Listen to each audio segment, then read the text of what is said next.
El sol de Querétaro caía a plomo, inclemente, sobre el cofre de mi viejo Mercedes.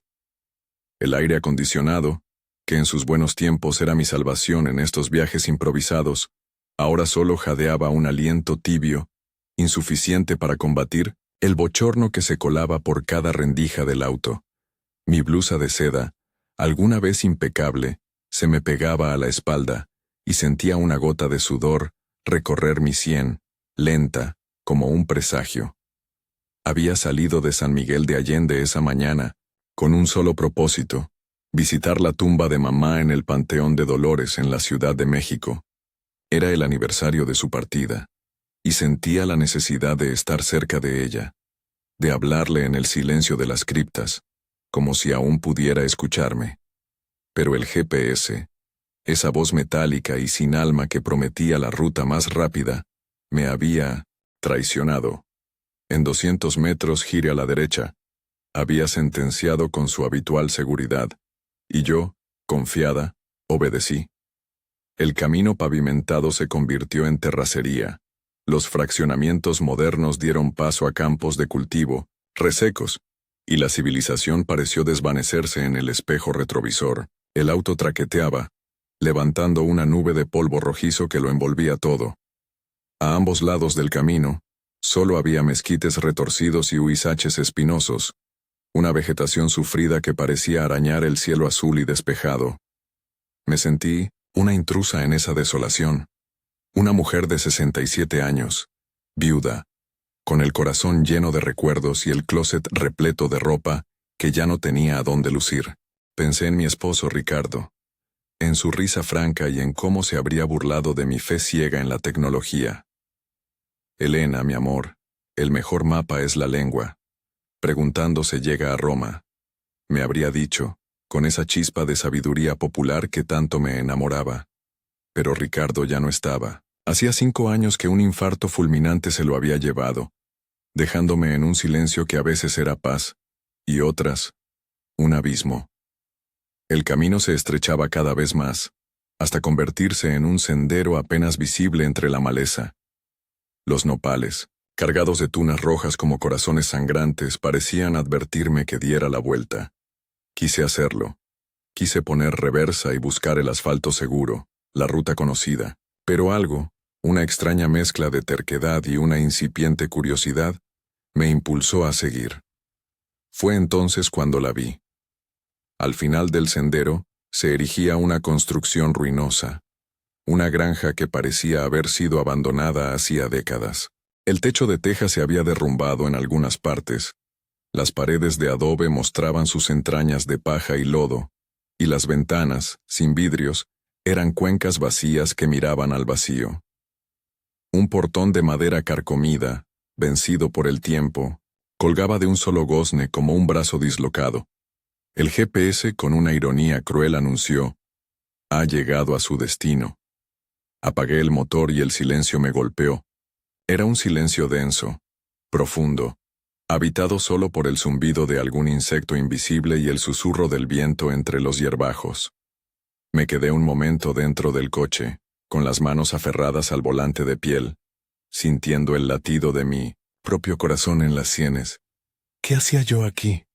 Este lugar no era un destino, era el olvido. La sensatez me gritaba que me fuera, que arrancara el motor y no mirara atrás. Pero mis pies, desobedientes, se movieron. Abrí la puerta, y el calor me abrazó con una fuerza sofocante. El olor era una mezcla de tierra seca, hierba muerta y algo más, algo antiguo y vagamente familiar, como el olor de los baúles viejos en la casa de mis abuelos. Caminé lentamente hacia el portón, mis zapatos de tacón bajo hundiéndose en el polvo. Cada paso era un esfuerzo, una lucha contra la lógica. Al cruzar el umbral desvencijado, sentí un escalofrío recorrer mi espalda, a pesar del calor. El patio era un caos de escombros y naturaleza, reclamando su territorio.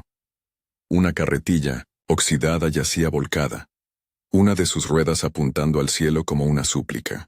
Hierbas salvajes crecían en las grietas del suelo de piedra, y una bugambilla, sorprendentemente viva, Trepaba por una pared desconchada, sus flores de un fucsia vibrante como una mancha de sangre en un lienzo gris.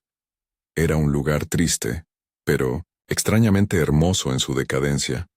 Había una paz en ese abandono, una resignación que me conmovió. Me adentré en el patio, sorteando pedazos de teja y madera podrida. Mi mente, siempre analítica, intentaba encontrar una explicación lógica. Quizás el GPS se había confundido con el nombre de alguna calle, algún rancho cercano. Era una posibilidad. Pero la sensación que me embargaba no era de simple contrariedad. Era algo más profundo, una inquietud que se anclaba en mi pecho. Me detuve junto a un pozo seco, cubierto con una pesada losa de piedra. Apoyé la mano en su superficie, rugosa y fría. Cerré los ojos por un instante tratando de ordenar mis pensamientos. Pensé en mamá, en las flores que no podría llevarle hoy, en las palabras que se quedarían sin decir. Una punzada de tristeza me oprimió el corazón. Fue entonces cuando sentí esa mirada. Es difícil de explicar. No fue un sonido, no fue un movimiento, fue una certeza, una presión en el aire, la sensación inequívoca de que alguien me observaba. Abrí los ojos de golpe, y mi mirada barrió el patio, el porche derruido, las ventanas oscuras. No había nadie. Estaba sola. O eso creía. Me reí, de mí misma. Una risa nerviosa que sonó extraña en ese silencio. Ya estás vieja, Elena. Empiezas a imaginar cosas, me dije en voz alta. Pero la sensación no desaparecía. Era persistente, como el calor del sol. Decidí que ya había tenido suficiente. Había sido una estupidez seguir ese camino. Daría media vuelta, regresaría al coche y llamaría a mi hijo, Mateo. Él se reiría, me diría, «Te lo dije, mamá, esa aplicación no es de fiar», y luego me guiaría por teléfono hasta la autopista.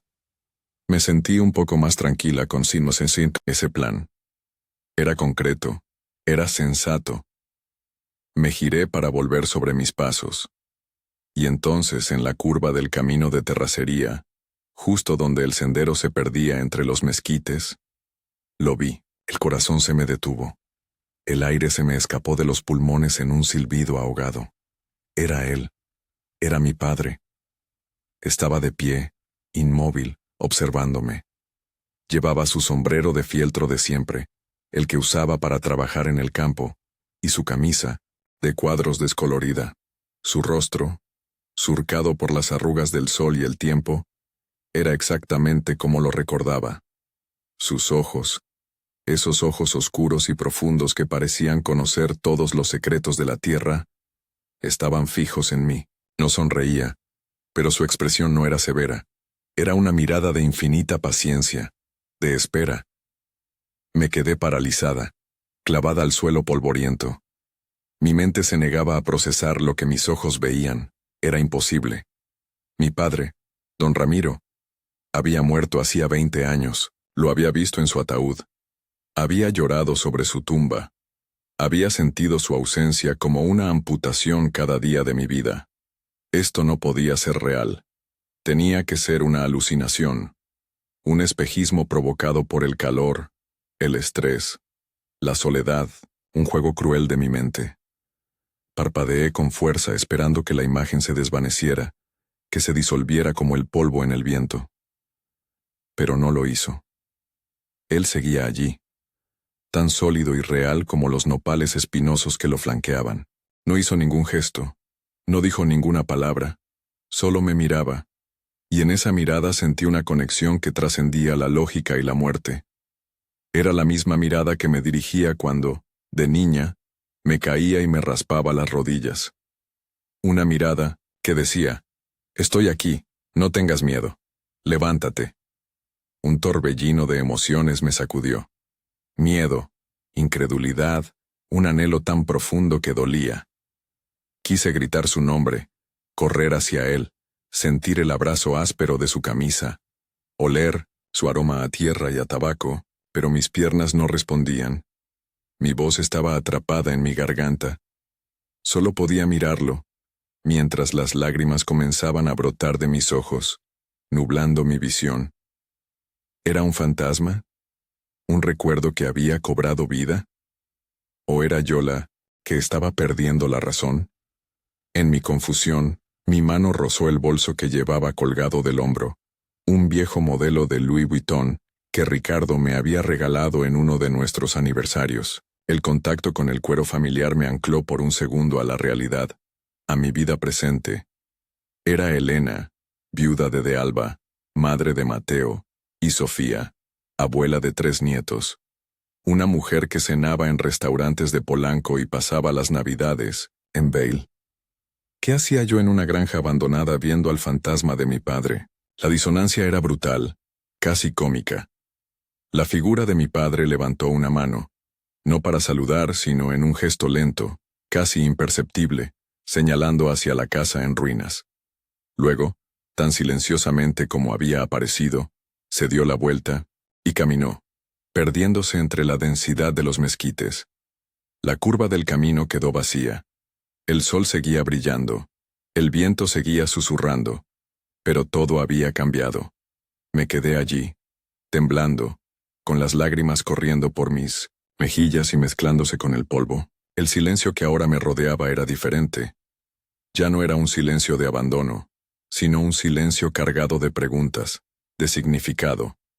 La aparición de mi padre, real o no, había transformado este lugar olvidado en un epicentro.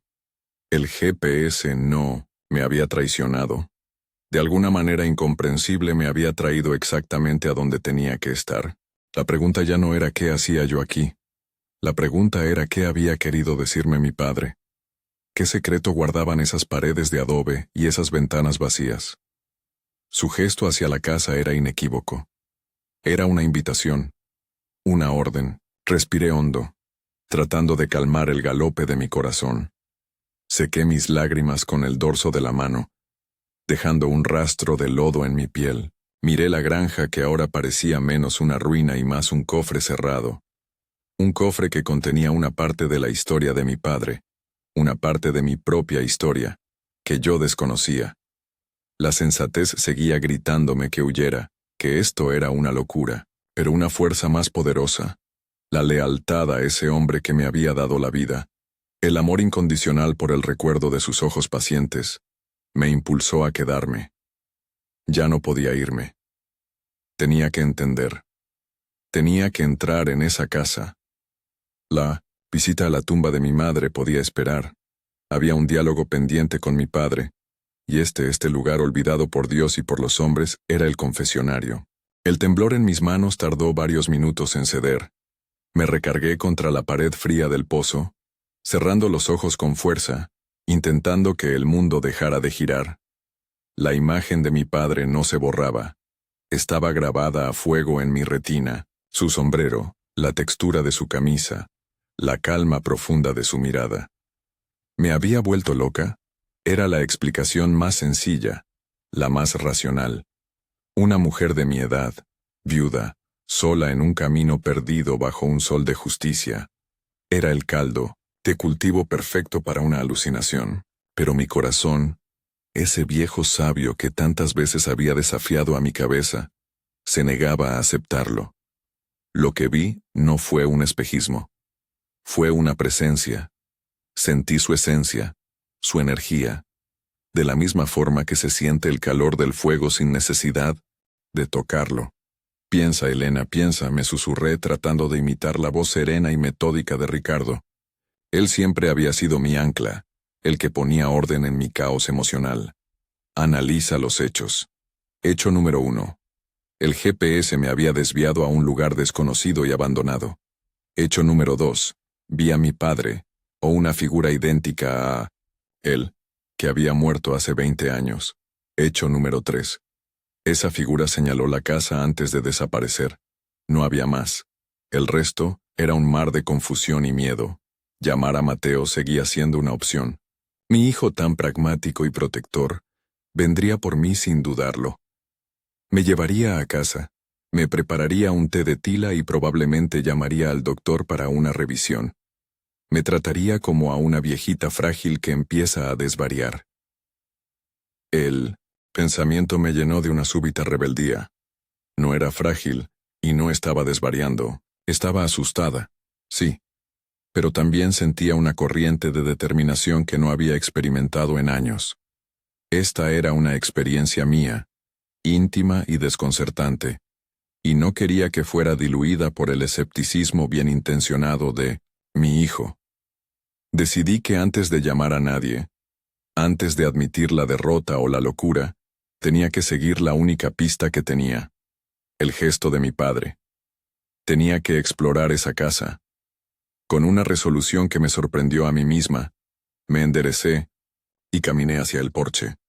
La madera crujió bajo mis pies con un quejido lastimero, como si protestara por la profanación. La puerta principal no existía. En su lugar, había un hueco oscuro que parecía la boca de una cueva. Me detuve en el umbral, aspirando el aire, viciado del interior. Olía a humedad, a madera podrida, a tiempo estancado.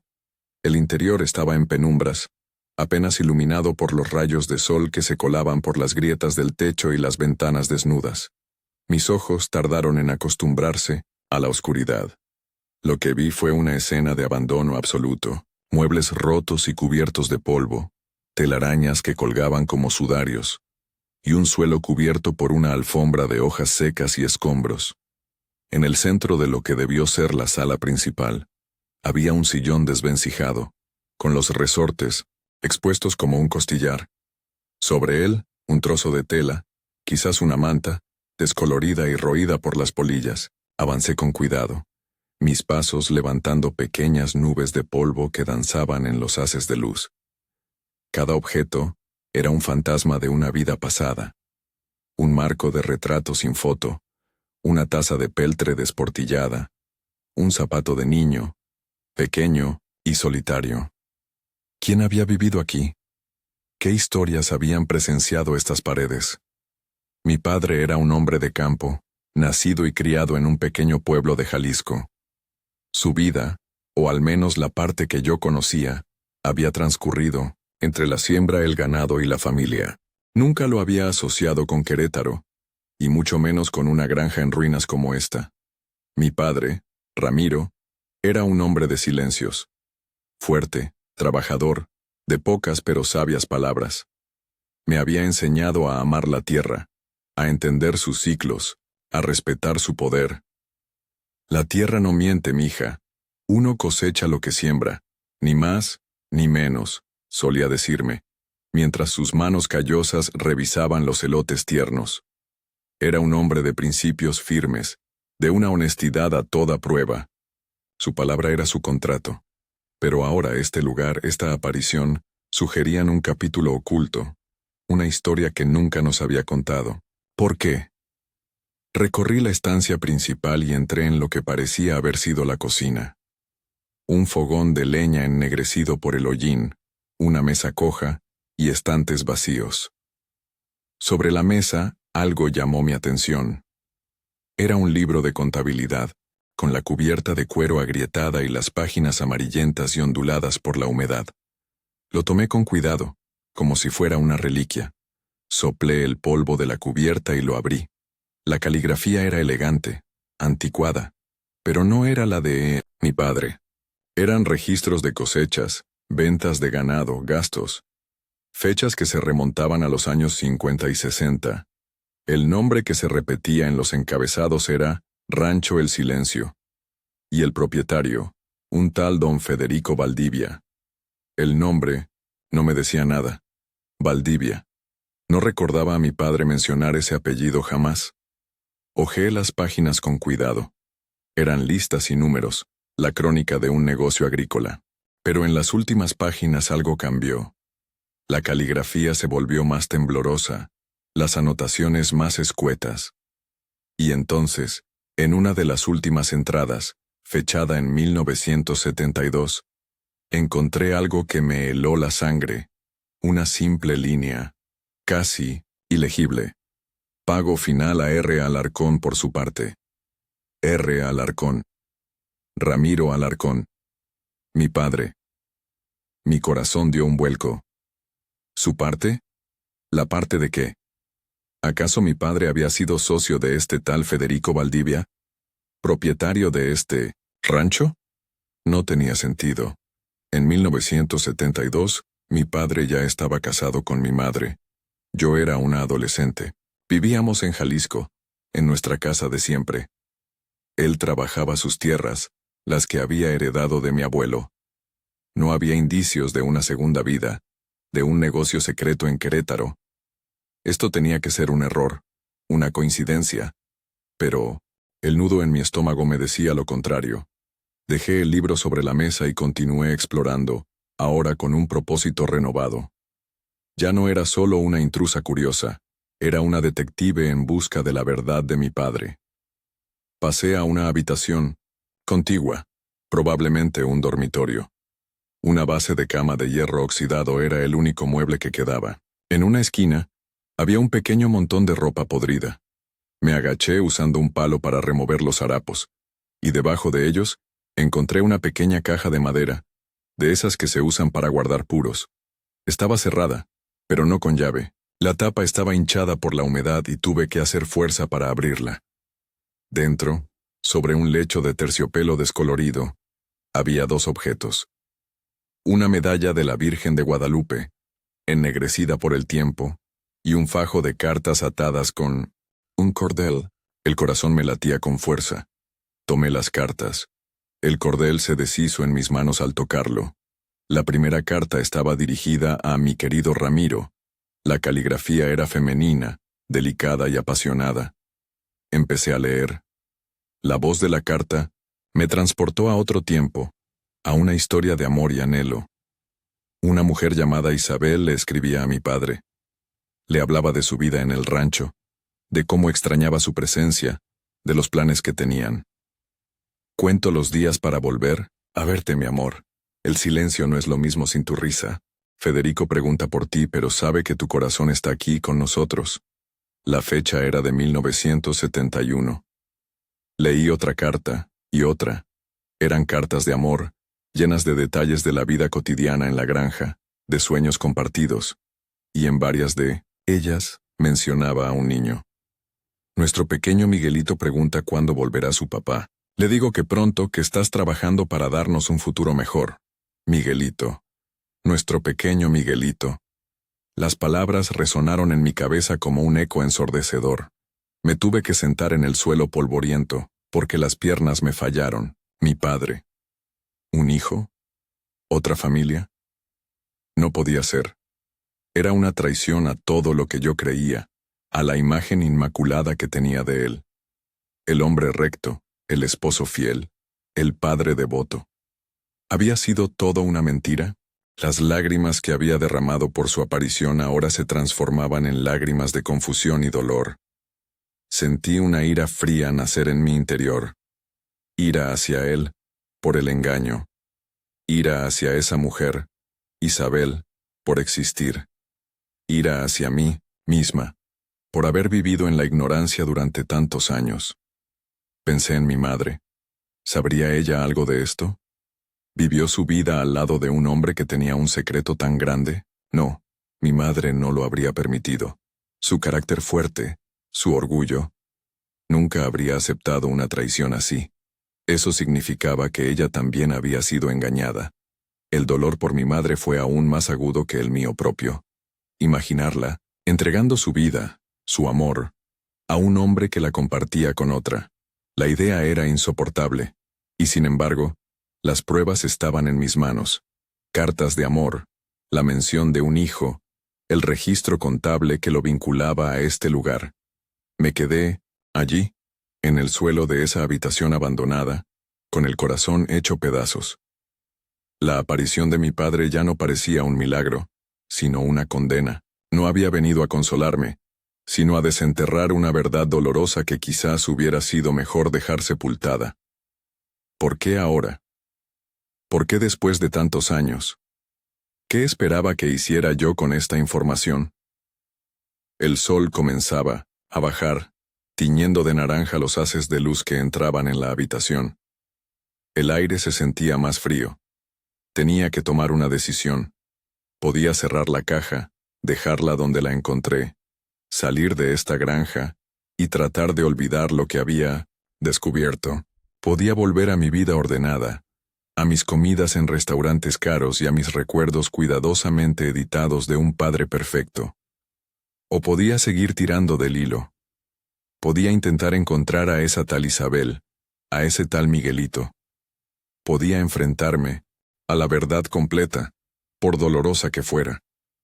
Mi padre me había enseñado a no tenerle miedo a la verdad. La verdad es como el sol, mija. A veces quema, pero siempre ilumina. Sus palabras resonaron en mi mente con una nueva y amarga ironía. Él, que hablaba de la verdad, había vivido en la mentira. O quizás había una explicación que yo no estaba viendo. Quizás mi juicio era precipitado. Recordé su mirada en la curva del camino. No era la mirada de un culpable, era una mirada de... ¿qué? ¿De súplica? ¿De redención? No lo sabía. Pero sí sabía una cosa. No podía irme. No todavía. El viaje a la tumba de mi madre se había convertido en un viaje a las profundidades de la vida de mi padre. Y sentía con una certeza abrumadora que mi madre, donde quiera que estuviese, lo entendería. Me levanté, sacudí el polvo de mi falda y guardé la caja de madera en mi bolso Louis Vuitton, junto a mi cartera y mis llaves. Las cartas y la medalla se sentían pesadas, como el peso de los secretos que ahora cargaba. Miré a mi alrededor, a las ruinas de ese amor clandestino. El rancho El Silencio. Un nombre premonitorio. Durante décadas, había guardado su secreto. Pero hoy, el silencio se había roto. Salí de la casa cuando el crepúsculo teñía el cielo de tonos violáceos. El aire fresco de la tarde era un alivio. Me acerqué a mi coche, saqué mi celular y en lugar de llamar a Mateo, busqué en internet. Federico Valdivia, ranchero, Querétaro. Los resultados fueron escasos. Viejas noticias, menciones en registros agrícolas. Pero encontré una nota necrológica. Don Federico Valdivia había fallecido hacía 10 años. La nota mencionaba a su esposa, Isabel Romero de Valdivia, y a su único hijo, Miguel Ángel Valdivia, Romero. Isabel se había casado con el socio de mi padre, y Miguelito llevaba el apellido Valdivia. ¿Qué significaba todo eso? ¿Era mi medio hermano o el hijo del otro hombre? La cabeza me daba vueltas. La historia era cada vez más enrevesada, más dolorosa. Pero ahora tenía nombres. Tenía un camino a seguir. La búsqueda de la verdad apenas comenzaba. El sol se ocultó por completo, dejando la granja sumida en la oscuridad y el silencio. Encendí las luces del Mercedes, su haz iluminando el sendero polvoriento por el que había llegado. Antes de arrancar, miré una última vez hacia la curva del camino. Estaba vacía. Pero sentí su presencia, la de mi padre, no como un fantasma, sino como una pregunta suspendida en el aire. Sabía que no descansaría hasta encontrar la respuesta. Conduje de regreso por el camino de terracería, esta vez con una lentitud deliberada. Cada bache, cada piedra, parecía resonar con las nuevas y dolorosas preguntas que bullían en mi mente. ¿Quién era realmente Ramiro Alarcón? El hombre que me crió, que me enseñó a montar a caballo, que me leía poemas en las noches de lluvia, era el mismo hombre que tenía una doble vida, un hijo secreto, un amor escondido en los pliegues del tiempo. La imagen que había construido de él durante toda mi vida, sólida como una roca, se estaba desmoronando, convirtiéndose en arena entre mis dedos. Llegué a la carretera pavimentada, y la sensación de volver a la civilización fue extraña, discordante. Las luces de otros coches, los letreros luminosos, el ruido del tráfico, todo parecía pertenecer a un mundo diferente, un mundo simple y ordenado que ya no era el mío. Mi realidad se había fracturado en esa granja abandonada. Ahora vivía en un espacio intermedio, entre el pasado que creía conocer y un presente, lleno de incertidumbre. En lugar de dirigirme a la Ciudad de México o de regreso a San Miguel, busqué un hotel en la ciudad de Querétaro. Necesitaba un lugar neutral, un refugio temporal para procesar el cataclismo que había sacudido mis cimientos. Encontré un hotel boutique en el centro histórico, un lugar elegante y discreto que contrastaba brutalmente con la sordidez del Rancho El Silencio. La recepcionista, una joven amable con una sonrisa profesional, me miró con curiosidad. Debía tener un aspecto terrible, el pelo revuelto, la ropa manchada de polvo, la mirada perdida. ¿Se encuentra bien, señora?, me preguntó con genuina preocupación. Sí, gracias. Ha sido un día largo, respondí con una voz que apenas reconocí como mía. Una vez en la habitación, una suite espaciosa con una cama king size y sábanas de algodón egipcio, me dejé caer en un sillón de terciopelo. El lujo del entorno me resultaba casi ofensivo. ¿Cómo podía el mundo seguir ofreciendo estas comodidades superficiales cuando mi universo interior estaba en ruinas? Saqué la caja de madera de mi bolso y la coloqué sobre la mesita de centro. La miré durante un largo rato, como si fuera una caja de Pandora que ya había cometido el error de abrir. Tomé una ducha larga y caliente, esperando que el agua se llevara no solo el polvo del camino, sino también la confusión y el dolor. Pero no funcionó. Las preguntas seguían allí, martillando mi cerebro. Isabel Romero de Valdivia, Miguel Ángel Valdivia Romero. Ahora tenían nombres completos, identidades. Ya no eran solo fantasmas en cartas amarillentas. Eran personas reales. Personas que, de alguna manera, estaban entrelazadas con mi propia sangre. Decidí que la autocompasión no me llevaría a ninguna parte. Mi padre, o su memoria, me había guiado hasta ese lugar por una razón. Y aunque esa razón me estuviera destrozando, no podía ignorarla. Tenía que actuar. Tenía que seguir el plan que se estaba formando en mi mente, un plan vago y aterrador, pero necesario. Necesitaba encontrar a Isabel. A la mañana siguiente, después de una noche de sueño intermitente, plagada de pesadillas en las que mi padre me miraba en silencio desde la distancia, me senté en el pequeño escritorio de la habitación y encendí mi laptop. Me sentía como una espía en mi propia vida. Con los nombres y la ubicación, la búsqueda se volvió más específica. Encontré varias menciones a Miguel Ángel Valdivia. Era un arquitecto conocido en Querétaro, con varios proyectos importantes en la ciudad. Había una foto suya en un artículo de una revista local. Un hombre de unos 50 y tantos años, de cabello cano, con una expresión seria y los mismos ojos oscuros y profundos que... No. Me negué a completar el pensamiento. No podía ser. La nota necrológica de Federico Valdivia mencionaba que le sobrevivía su esposa, Isabel. No había ninguna nota sobre su fallecimiento, así que lo más probable es que siguiera viva, pero encontrar a una mujer mayor, que probablemente vivía una vida privada, era más complicado. No tenía redes sociales, no aparecía en las noticias. ¿Cómo podría localizarla? La respuesta, de nuevo, parecía estar en mi padre. Él no me habría traído hasta aquí para dejarme en un callejón sin salida. Tenía que haber una conexión, un puente entre su mundo y el mío.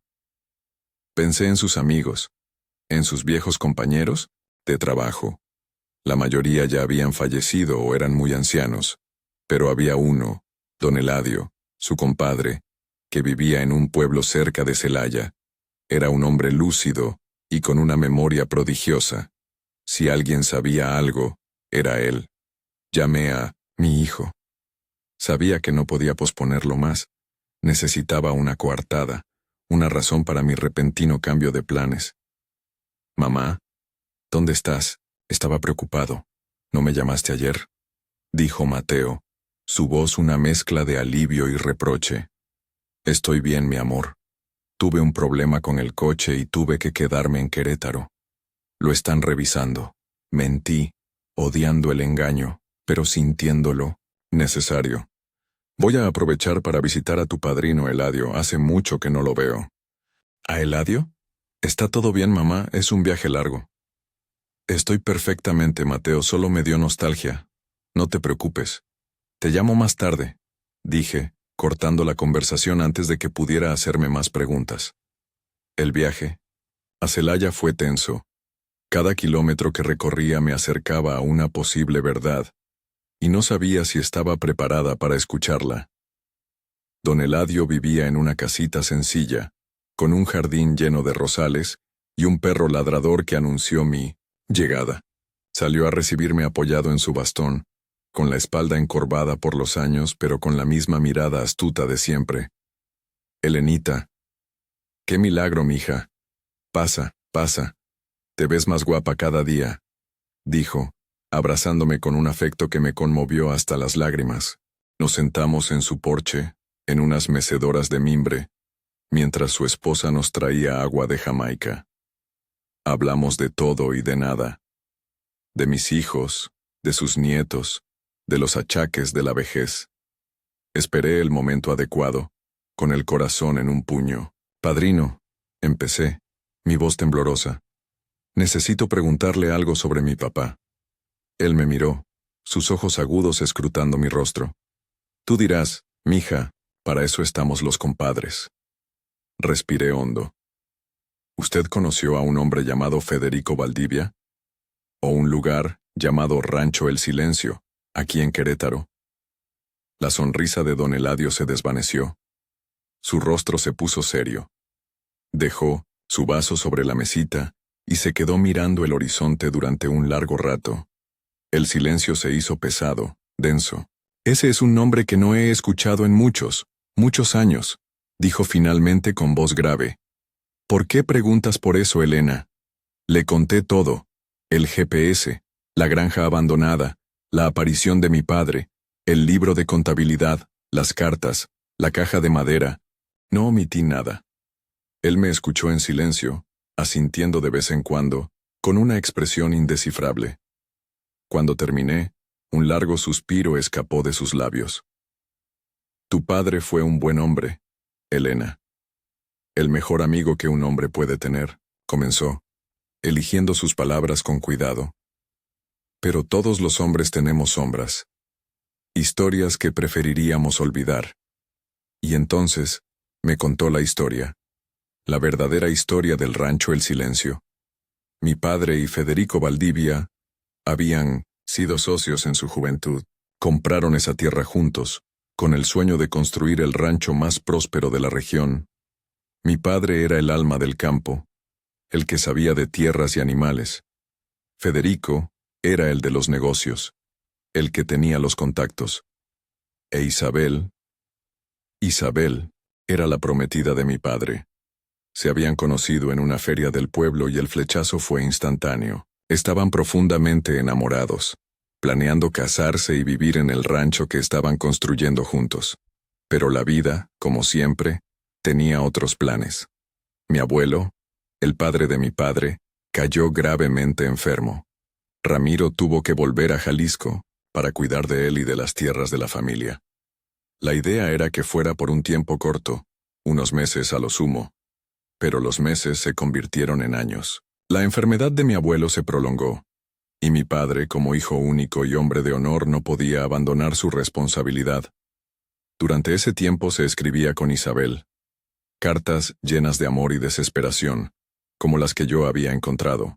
Pero la distancia y el tiempo son veneno para el amor. Federico, el socio, el amigo, que se había quedado en Querétaro, empezó a consolar a Isabel, y de la consolación nació otro amor, o quizás algo parecido. Cuando mi padre finalmente pudo volver, Isabel ya estaba embarazada, de Federico. Le dijo a mi padre que lo sentía, pero que no podía dejar al padre de su hijo. Le pidió que la perdonara. Para mi padre, fue un golpe devastador. No solo había perdido a la mujer que amaba, sino también a su mejor amigo y su sueño. Le vendió su parte del rancho a Federico por una miseria, continuó don Eladio, con la voz cargada de una vieja indignación. Solo quería irse, olvidar. Volvió a Jalisco con el corazón roto. Fue entonces cuando conoció a tu madre. Ella fue su salvación, Elenita. Tu madre, Sofía, le devolvió la vida. Se enamoró de ella con una devoción absoluta, y juró nunca volver a mirar atrás. Pero, ¿y el niño? Pregunté en un susurro. Las cartas hablaban de nuestro pequeño Miguelito. Don Eladio negó con la cabeza. Isabel le hizo creer que el niño era suyo, quizás para retenerlo, quizás por desesperación. Ramiro se lo creyó por un tiempo. Le mandaba dinero, preguntaba por él. Hasta que un día, Federico le confesó la verdad en una carta. Le dijo que el niño era suyo, que dejara a su familia en paz. Le adjuntó el acta de nacimiento. Miguel Ángel Valdivia Romero. Tu padre se sintió traicionado por segunda vez. Rompió todo contacto. Para él, el rancho, el silencio, y todo lo que representaba, murió ese día. La historia me dejó sin aliento. Era una tragedia. Una historia de amor perdido, traición y honor. Mi padre no había sido un infiel, había sido una víctima. El alivio que sentí fue tan inmenso que me hizo llorar. Lloré por el joven Ramiro, por su corazón roto, por el sueño que le fue arrebatado. Lloré por mi madre, que amó y sanó a un hombre herido. Y lloré por mí, por los años que había vivido sin conocer la profundidad de la herida de mi padre. Pero, padrino, si él rompió todo contacto, ¿por qué aparecerse ahora? ¿Por qué guiarme a ese lugar? Pregunté secándome las lágrimas. Don Eladio me miró con una profundidad que me recordó a mi padre. Quizás no fue él quien rompió el contacto del todo. Quizás hay algo que no terminó. Tu padre era un hombre de honor. Si hay una deuda pendiente, un asunto sin resolver, su espíritu no descansará. La tierra tiene memoria, Elena, y la sangre también. Tal vez no te guió allí para que juzgaras su pasado, sino para que arreglaras su presente. Sus palabras se quedaron flotando en el aire, llenas de un peso místico y a la vez práctico. Arreglar su presente. ¿Qué significaba eso? ¿Qué deuda podía quedar después de tantos años? Agradecí a don Eladio con todo mi corazón. Me había dado la pieza clave del rompecabezas, la que cambiaba toda la imagen. Me despedí de él con la promesa de volver pronto. Cuando regresé a mi coche, sentía un peso menos en el alma, pero una responsabilidad mayor sobre mis hombros. La ira y el dolor se habían transformado en una compasión inmensa por mi padre. Y en una nueva determinación. Ahora tenía que encontrar a Isabel, pero ya no para confrontarla, sino para entender, para escuchar su versión de la historia, y quizás, solo quizás, para encontrar la respuesta a la última pregunta. ¿Qué asunto había quedado sin resolver en el rancho? ¿El silencio? De regreso en Querétaro, la ciudad me pareció diferente. Ya no era un simple refugio, sino el escenario de un drama que se había desarrollado medio siglo atrás. Las calles coloniales, las iglesias barrocas, todo parecía susurrar historias de amores y desamores, de secretos guardados por generaciones. Mi propia historia familiar se había sumado a ese coro de susurros. La revelación de don Eladio había reconfigurado mi mundo emocional. La imagen de mi padre ya no estaba rota, sino recompuesta en una figura más compleja, más humana, y si cabe más admirable. Había sufrido una traición profunda y, en lugar de hundirse en el rencor, había elegido construir una nueva vida basada en el amor y la lealtad hacia mi madre. El juramento de no mirar atrás había sido un acto de protección, no de engaño. Estaba protegiendo a mi madre, a nosotros y a sí mismo de un dolor que nunca sanó del todo. Pero la pregunta de su aparición seguía flotando, insistente. ¿Por qué ahora? ¿Por qué guiarme a mí, su hija, a desenterrar un pasado que él mismo se había esforzado tanto por sepultar? Las palabras de don Eladio resonaban en mi mente. Si hay una deuda pendiente, su espíritu no descansará. ¿Qué tipo de deuda? No parecía ser económica. Le había vendido su parte a Federico. ¿Una deuda moral? ¿Una promesa incumplida? Mi siguiente paso era claro, aunque aterrador. Tenía que hablar con Isabel. Ya no sentía la ira que me había consumido al principio, sino una especie de sororidad teñida de tristeza. Ella también había sido una pieza en este tablero de pasiones y decisiones equivocadas. Ella también había perdido al primer amor de su vida. Encontrar a Miguel Ángel Valdivia, el arquitecto, fue relativamente fácil. Su despacho figuraba en Internet, una oficina moderna en uno de los distritos de negocios más nuevos de la ciudad. Lo difícil era decidir cómo acercarme a él. No podía simplemente presentarme y decir, «Hola, creo que mi padre amó a tu madre y necesito hablar con ella sobre un asunto de fantasmas y deudas antiguas». Me tomaría por una loca, y con razón. Necesitaba una estrategia, un plan. Recordé las enseñanzas de mi padre sobre la paciencia. Para cazar una liebre, no corres tras ella. Te sientas, esperas y observas su camino. Luego, pones la trampa en el lugar correcto. Yo necesitaba encontrar el camino de Isabel, y la puerta a ese camino era su hijo. Decidí que la mejor aproximación era a través de un pretexto profesional. Siendo él un arquitecto, quizás podría interesarle una propiedad antigua, una restauración. Era un plan endeble, pero era mejor que nada. Pasé la tarde investigando sus proyectos. Se especializaba en la restauración de casonas coloniales, convirtiéndolas en hoteles boutique o residencias de lujo. Mi corazón dio un pequeño salto. Era perfecto. Al día siguiente me vestí con cuidado. Elegí un traje de lino color marfil, elegante y discreto. Me puse unas perlas que habían sido de mi madre y mi bolso Chanel, un clásico atemporal. No se trataba de ostentación, sino de proyectar una imagen de seriedad, de ser una mujer de mundo, una posible clienta, no una excéntrica con una historia inverosímil. Llamé a su oficina. Su secretaria, una joven eficiente y algo intimidante, me atendió. «Despacho Valdivia, buenos días». «Buenos días», dije, mi voz sonando más firme de lo que me sentía. «Mi nombre es Elena de Alba. Me gustaría solicitar una cita con el arquitecto Valdivia. Estoy interesada en discutir un posible proyecto de restauración». «¿Se trata de una propiedad en particular, señora de Alba?» «Sí», improvisé, pensando en el único lugar que conocía. «Se trata de una vieja granja a las afueras de la ciudad. Tiene un gran valor sentimental para mi familia, y me gustaría explorar la posibilidad de rehabilitarla». Hubo una pausa. Podía oír el tecleo de un ordenador. «El arquitecto Valdivia tiene una agenda muy apretada.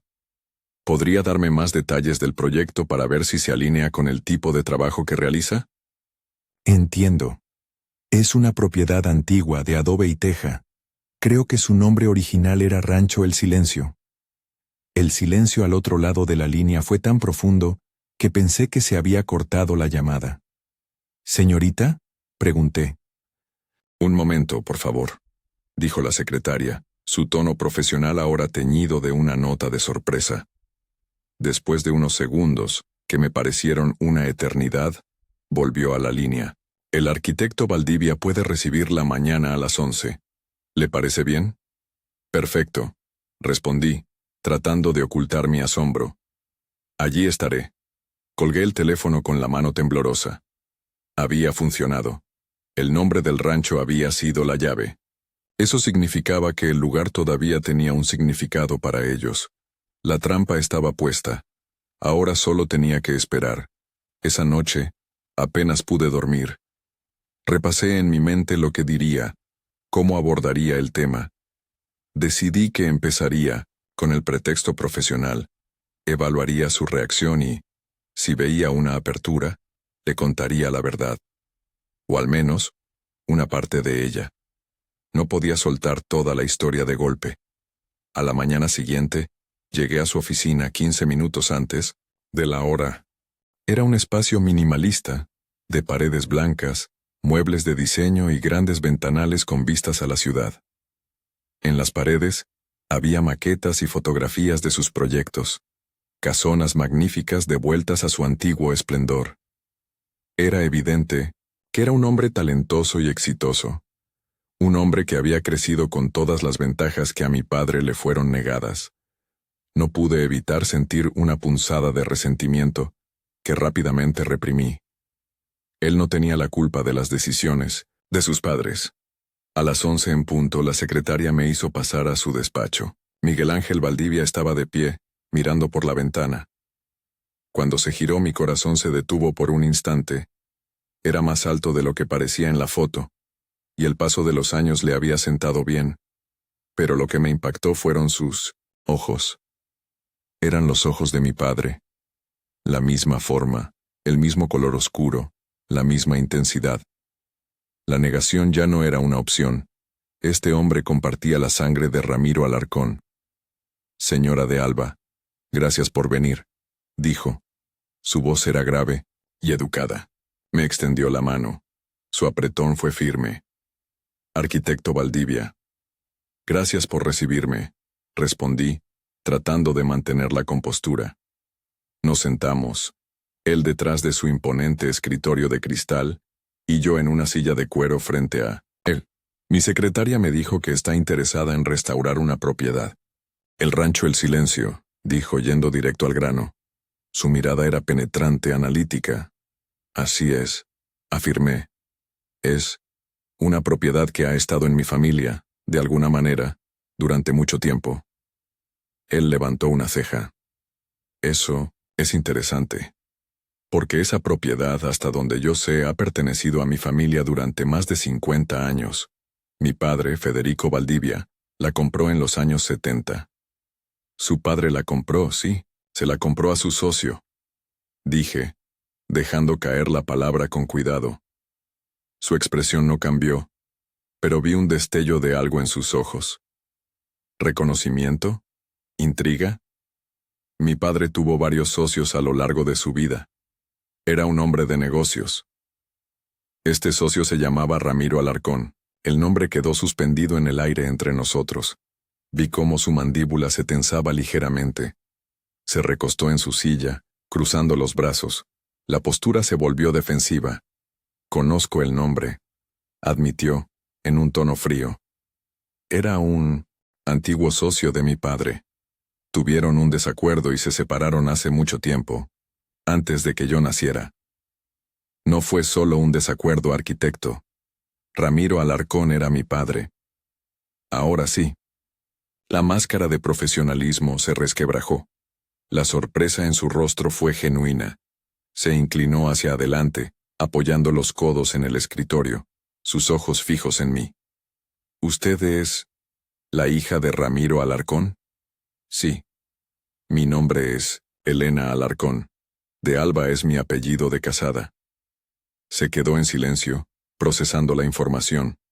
La atmósfera en la habitación se había vuelto eléctrica.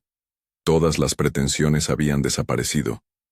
Ya no éramos un arquitecto y una posible clienta. Éramos los hijos de dos hombres y una mujer, unidos por una historia de amor y traición. ¿Y qué es lo que quiere, señora Alarcón?, preguntó finalmente, su voz ahora cargada de recelo. Si se trata de una reclamación sobre la propiedad, le aseguro que los papeles de mi padre están en perfecto orden. La venta fue legal. No he venido a reclamar nada, le aseguré, mi voz suave pero firme. No me interesa el dinero ni la tierra. He venido porque algo extraño sucedió. Fui guiada a ese rancho hace unos días, y allí encontré cosas, cartas, recuerdos, y vi a mi padre. Me miró como si estuviera loca. Lo esperaba. Vi su espíritu, su fantasma, como quiera llamarlo. Continué, sabiendo que sonaba absurdo. Me señaló la casa. Creo que hay algo allí, un asunto pendiente, y creo que tiene que ver con su madre. Miguel se levantó y caminó de nuevo hacia la ventana dándome la espalda. Se pasó una mano por el pelo. Mi madre es una mujer mayor, delicada. No la molesto con historias del pasado. Y ciertamente no voy a permitir que usted la moleste con cuentos de fantasmas.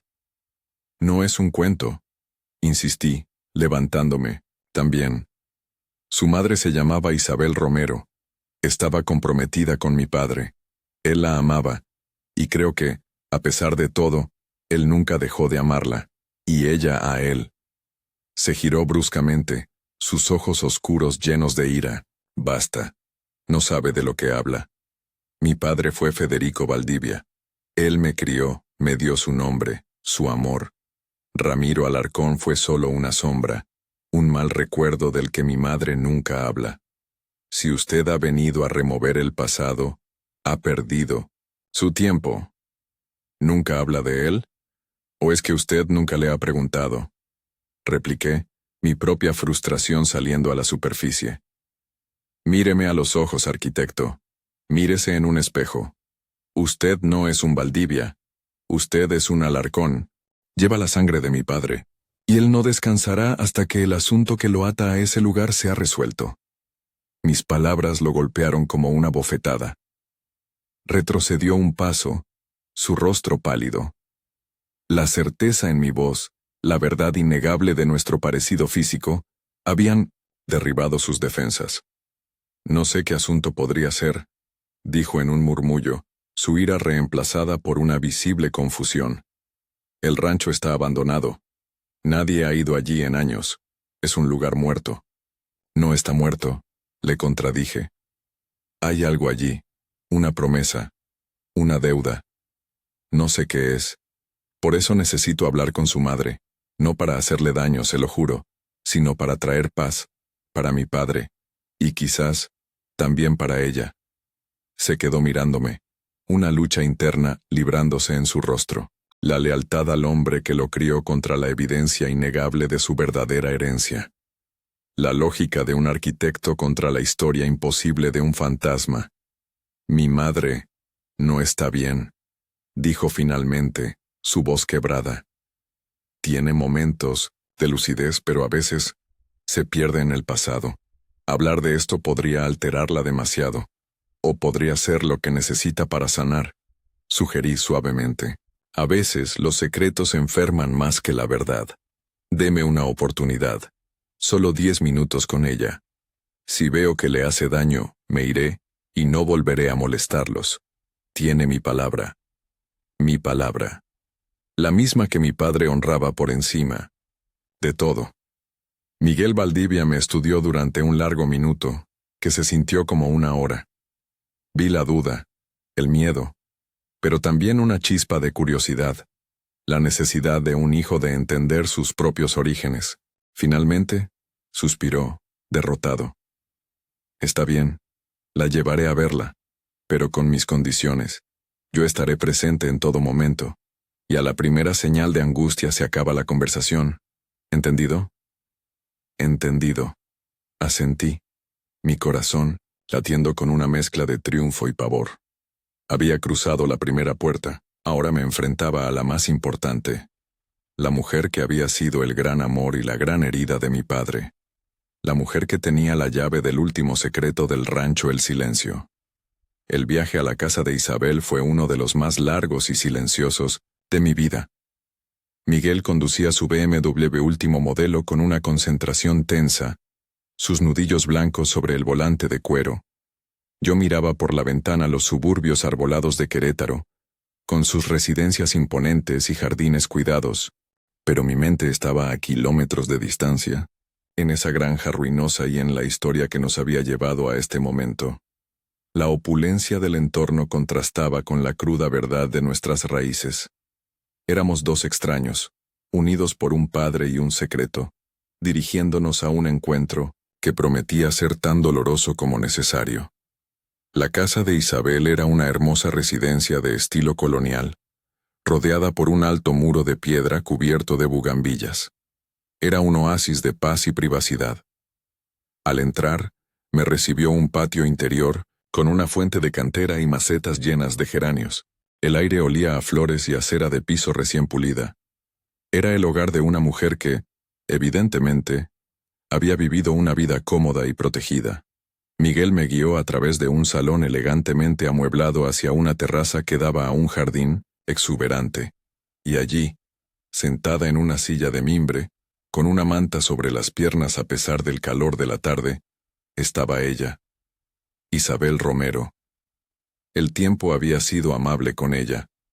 Su cabello era completamente blanco, recogido en un moño pulcro. Su rostro, aunque surcado de arrugas finas, conservaba una belleza delicada. Pero eran sus ojos los que me cautivaron. Eran de un azul pálido, casi grises, y tenían una expresión de melancolía profunda, como si estuviera mirando algo muy lejano. «Mamá», dijo Miguel suavemente, acercándose a ella.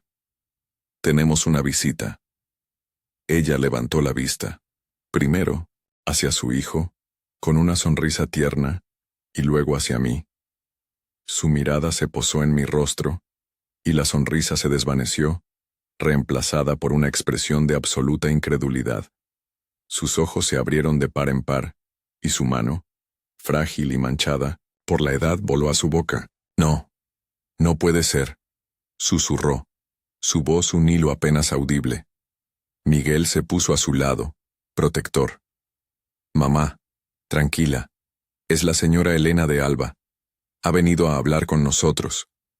Pero Isabel no le escuchaba. Sus ojos estaban fijos, en mí, recorriendo mis facciones como si estuviera viendo a un fantasma. Eres igual a él, dijo, las lágrimas comenzando a brotar de sus ojos. Tienes su mirada. Me acerqué lentamente, con el corazón encogido. Mi nombre es Elena Alarcón, señora. Soy la hija de Ramiro. El nombre de mi padre, pronunciado en voz alta en ese jardín pacífico, pareció romper un hechizo. Isabel comenzó a sollozar, un llanto suave y contenido que parecía venir de un lugar muy profundo. Miguel intentó calmarla, pero ella negó con la cabeza sin apartar la vista de mí. Déjala, Miguel, le dije en voz baja. Déjala llorar. Él me miró, confundido y alarmado, pero obedeció. Me senté en una silla frente a ella, esperando pacientemente a que el primer torrente de emoción pasara. Después de unos minutos, sus sollozos amainaron. Sacó un pañuelo de encaje de su manga y se secó las lágrimas. Perdóname, hija, dijo, su voz aún temblorosa. Es que han pasado tantos años de silencio. No tienen nada que perdonar, le respondí con suavidad. He venido porque creo que es hora de romper ese silencio. Le conté mi historia. La ruta equivocada del GPS, la visión de mi padre en la curva del camino, su gesto hacia la casa. Le conté del libro de contabilidad y de la caja con sus cartas. Mientras hablaba, ella asentía, sus ojos llenos de una tristeza infinita. Miguel escuchaba de pie, su rostro una máscara de emociones encontradas, escepticismo, asombro, dolor. Cuando terminé, Isabel suspiró profundamente. Él nunca se fue de allí, ¿sabes? Dijo, más para sí misma que para nosotros. Su espíritu siempre se quedó en el silencio, esperando. ¿Esperando qué, Isabel? ¿Qué asunto quedó pendiente?, le pregunté, inclinándome hacia ella. Ella miró a su hijo y luego a mí. Parecía estar tomando una decisión. Miguel, hijo, por favor, tráeme un poco de agua. Era una excusa amable para que nos dejara a solas. Miguel dudó, pero ante la mirada suplicante de su madre asintió y se retiró hacia la casa. Cuando estuvimos solas, Isabel se inclinó hacia mí, su voz ahora un susurro confidencial. Ramiro y yo hicimos una promesa. El día antes de que él se fuera a Jalisco, enterramos algo debajo del viejo mezquite que está junto al pozo. Era una caja de latón. Dentro pusimos nuestras promesas. Él escribió en un papel lo que me prometía a mí, y yo lo que le prometía a él. Y juramos que, pasara lo que pasara, volveríamos juntos a ese lugar a desenterrarla y a leer nuestras promesas, para sellar nuestro amor para siempre. La historia era tan romántica y tan trágica que me dejó sin palabras. Pero él nunca volvió, continuó, las lágrimas volviendo a sus ojos. Y yo rompí mi promesa. Me casé con Federico. Le di un padre a mi hijo. Fue la decisión correcta, la decisión honorable. Federico fue un buen hombre, un buen esposo, un padre maravilloso para Miguel. Pero mi corazón, una parte de mi corazón se quedó enterrada en esa caja, junto a la promesa de Ramiro. ¿Y qué decía esa promesa, Isabel? ¿Usted sabe lo que él escribió? Ella negó con la cabeza. No. Juramos no revelarlo hasta que la abriéramos juntos. Pero yo sé lo que escribí yo. Le prometí que, sin importar lo que pasara, sin importar el tiempo o la distancia, mi corazón siempre sería suyo. Y le prometí que cuidaría de nuestro hijo. La palabra nuestro me golpeó con fuerza. Isabel, don Eladio me contó, me dijo que Miguel no era hijo de mi padre. Ella me miró con una tristeza abrumadora. Cuando Ramiro se fue, yo no sabía que estaba embarazada. Me enteré semanas después. Y en mi desesperación, cuando Federico me propuso matrimonio, acepté. Pero siempre en el fondo de mi alma una duda me carcomía. Miguel se parece tanto a Ramiro. Su carácter, su mirada. Su voz se quebró. Federico lo sabía. Sabía que existía la posibilidad de que no fuera su hijo biológico, pero lo amó como si lo fuera. Fue un hombre de una generosidad inmensa. Por respeto a él, nunca quise investigar, nunca quise hacer una prueba. Enterré la duda, como enterré la caja. En ese momento Miguel regresó con el vaso de agua. Se había quedado lo suficientemente cerca como para escuchar la última parte de la confesión. Su rostro estaba pálido, sus ojos desorbitados. Miró a su madre y luego a mí, como si estuviera viendo a dos extrañas. ¿De qué están hablando?, preguntó, su voz ronca. ¿Qué duda? Isabel lo miró con un amor infinito y doloroso. Oh, mi amor, hay algo que debí contarte hace mucho tiempo. La revelación que siguió fue la pieza final y más devastadora del rompecabezas. Isabel le contó a su hijo la verdad de su concepción, la duda que la había atormentado durante toda su vida. Miguel se quedó de pie, como una estatua, mientras el mundo que conocía se derrumbaba a su alrededor. El hombre al que había llamado padre podría no serlo. El fantasma de un extraño podría ser su verdadero progenitor. Vi el dolor en su rostro, la confusión, la ira, y mi corazón se compadeció de él. Yo había tenido días para procesar una fracción de esta verdad. Él la estaba recibiendo de golpe. Por eso está aquí, dijo Isabel mirándome. El espíritu de Ramiro no descansa porque su promesa sigue enterrada, y porque su linaje, su sangre, nunca fue reconocido. Él no quiere la tierra, no quiere el dinero, quiere que se sepa la verdad, y quiere que su promesa sea liberada. De repente, todo tuvo sentido. La visión, el dedo señalando la casa, la insistencia. No era una deuda material. Era la deuda más sagrada de todas, la de la verdad, la del amor, la de la identidad. Mi padre no había venido a atormentarnos, sino a liberarnos a todos del peso de ese secreto. Tenemos que ir al rancho, dije, mi voz llena de una nueva convicción. Tenemos que ir los tres y tenemos que desenterrar esa caja. Miguel, que había estado en silencio, finalmente reaccionó. No, exclamó, su voz resonando en el jardín pacífico. Esto es una locura. Están hablando de fantasmas y promesas de adolescentes. Mi padre fue Federico Valdivia. Fin de la historia. Se dio la vuelta y se marchó hacia la casa, sus pasos rápidos y furiosos. Isabel me miró, con los ojos llenos de súplica. Dale tiempo, Elena. Está herido. La verdad es una medicina amarga, pero tiene el corazón de Ramiro. Un corazón noble. Volverá. Me quedé un rato más con ella, hablando en voz baja. Dos mujeres unidas por el mismo hombre, compartiendo el dolor y la memoria. Me contó de su juventud con mi padre, de sus sueños, de la risa que llenaba el rancho cuando él estaba allí. Al escucharla, sentí que conocía a mi padre de una manera nueva y más profunda. Cuando me fui, el sol ya se estaba poniendo.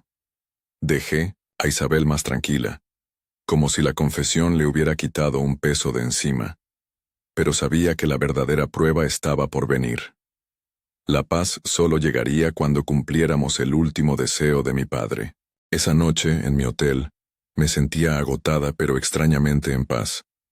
El misterio estaba resuelto. Ahora solo quedaba la acción. Sabía que Isabel tenía razón. Miguel volvería. La llamada de la sangre, la necesidad de conocer la verdad sobre uno mismo es una fuerza demasiado poderosa para ser ignorada. Al día siguiente, esperé. No llamé a Miguel. Sabía que tenía que ser su decisión. Pasé el día caminando por el centro de Querétaro, reflexionando sobre cómo la vida puede tomar rumbos tan inesperados. Una herencia no es solo dinero o propiedades.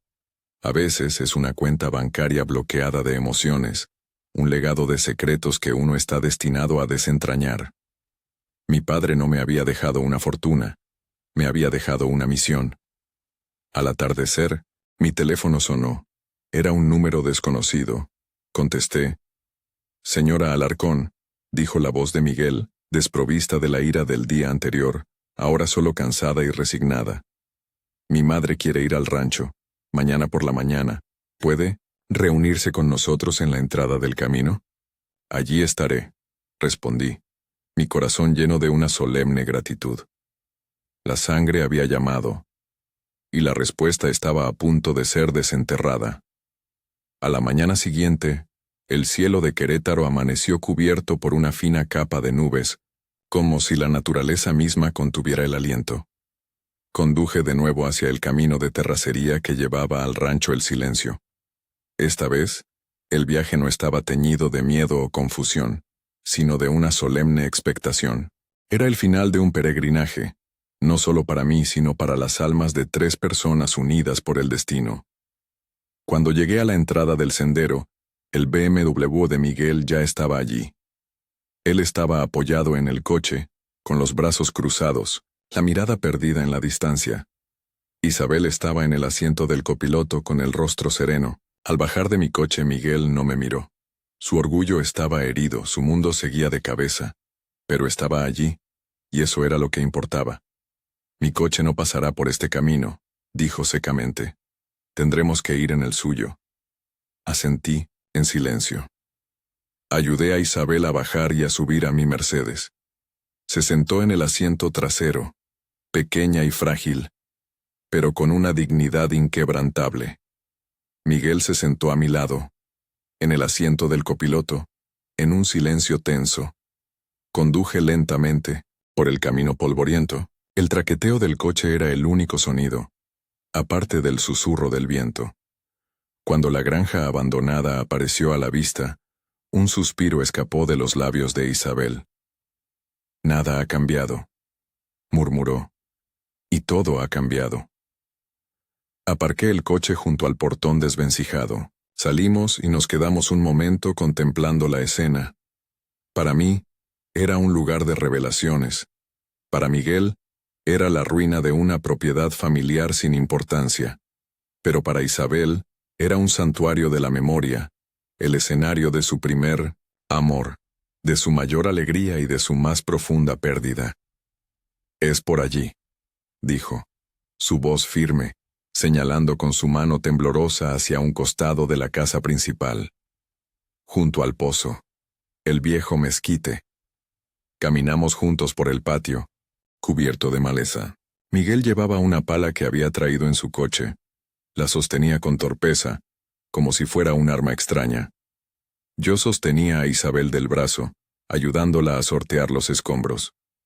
Llegamos al pozo seco y al mezquite retorcido. Sus ramas, secas y grises, se extendían como los brazos de un anciano. El tiempo lo había castigado, pero seguía en pie, un testigo mudo de la promesa.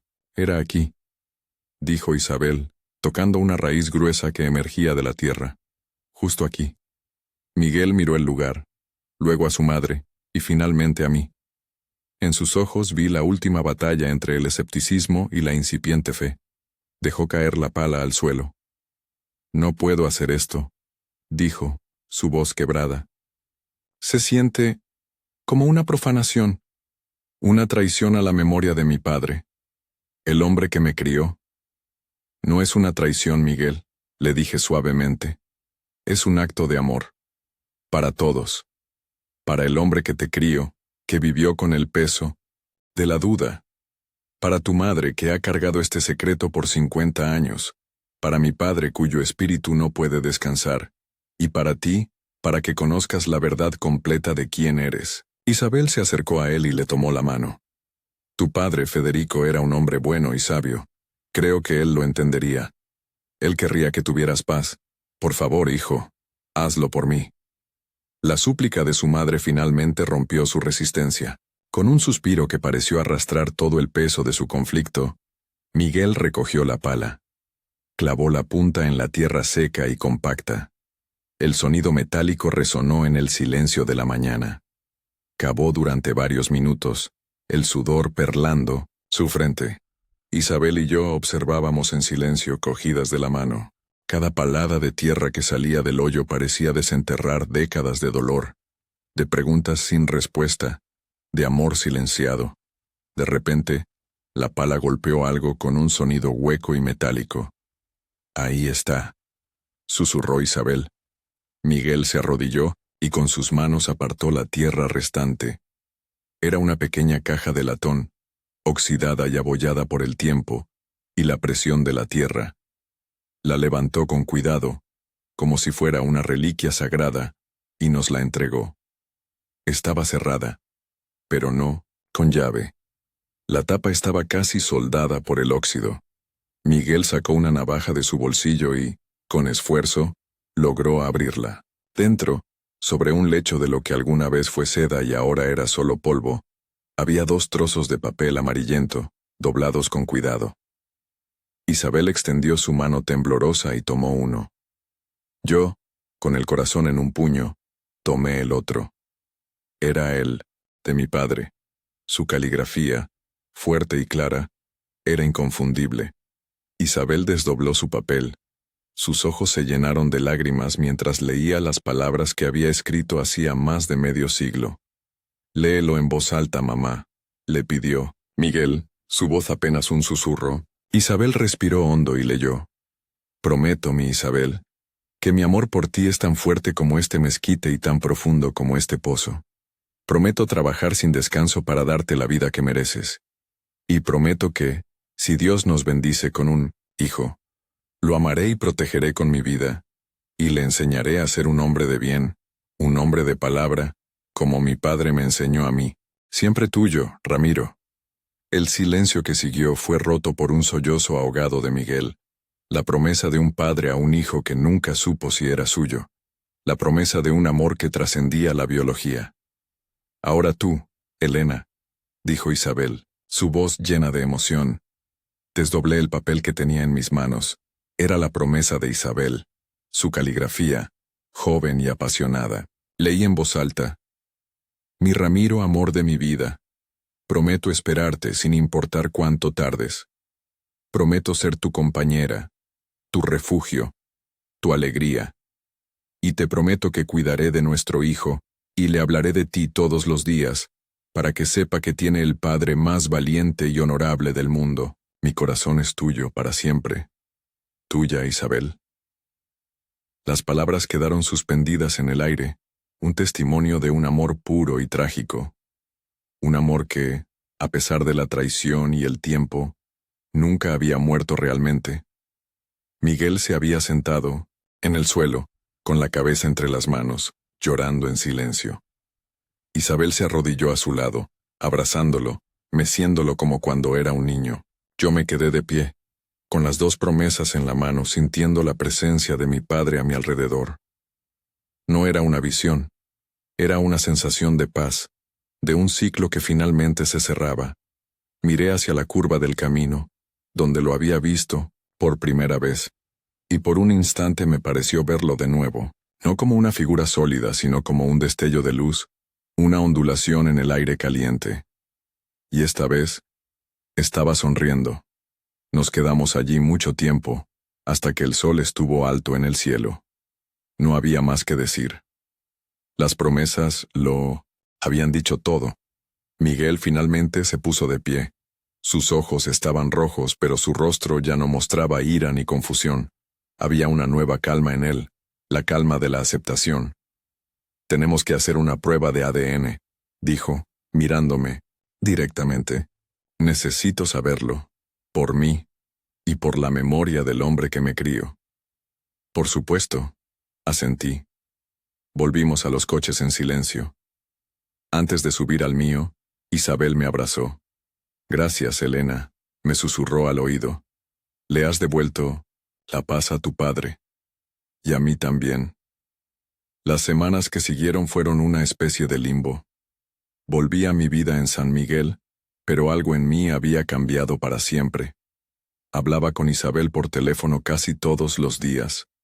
Nos convertimos, En confidentes, en amigas unidas por un lazo extraordinario, Miguel y yo intercambiamos los correos necesarios para organizar la prueba de ADN en una clínica en Houston, conocida por su discreción y eficiencia, un lujo necesario para una verdad tan delicada.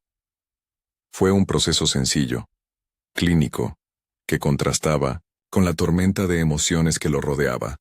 Finalmente, llegó el día. Miguel me llamó. «Tengo los resultados», dijo, su voz tranquila. «¿Y bien?», pregunté conteniendo la respiración. Hubo una pausa. «Felicidades, Elena. Tienes un sobrino. La probabilidad de que seamos medio hermanos es del 99,9%. Cerré los ojos, una lágrima de alivio y alegría rodando por mi mejilla. «Lo sabía», susurré. «Mi padre lo sabía». «Sí», dijo Miguel, y por primera vez escuché una nota de calidez en su voz. «Creo que siempre lo supo». La verdad, al final, había sido liberadora. Para Miguel, no disminuyó el amor y el respeto por Federico Valdivia, el hombre que eligió ser su padre en todos los sentidos, pero le dio una nueva dimensión a su identidad, una conexión con el hombre cuya sangre corría por sus venas. Para Isabel, fue el fin de una duda que la había atormentado toda su vida, y para mí, fue la confirmación de que el amor de mi padre era tan inmenso que podía trascender la muerte para reclamar su verdad. Unas semanas más tarde, celebramos. No en una mansión con chef privado, sino en el porche de la casa de don Eladio, que lloró como un niño al enterarse de la noticia. Estábamos Isabel, Miguel, su esposa, sus hijos, mis hijos Mateo y Sofía y yo.